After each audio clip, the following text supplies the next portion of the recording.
لا تنسوا الإعجاب بالفيديو والاشتراك بالقناة وتفعيل الجرس.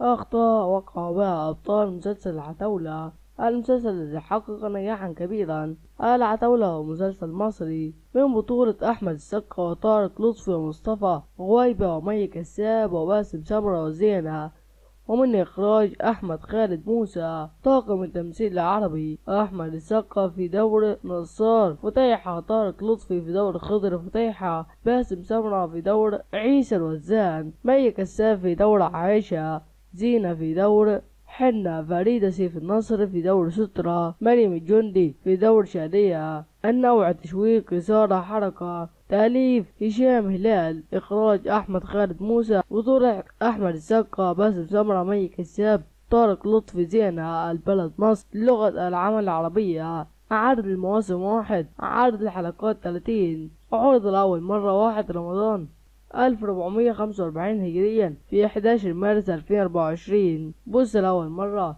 11 مارس 2024. حسن الأخطاء التي ظهرت في المسلسل: كانت أخطاء إخراج، وكانت أخطاء لم يلاحظها المخرج، وأخطاء لم يلاحظها المشاهدون إلا القليل، وسنعرض لكم الصور في بعض من الأخطاء.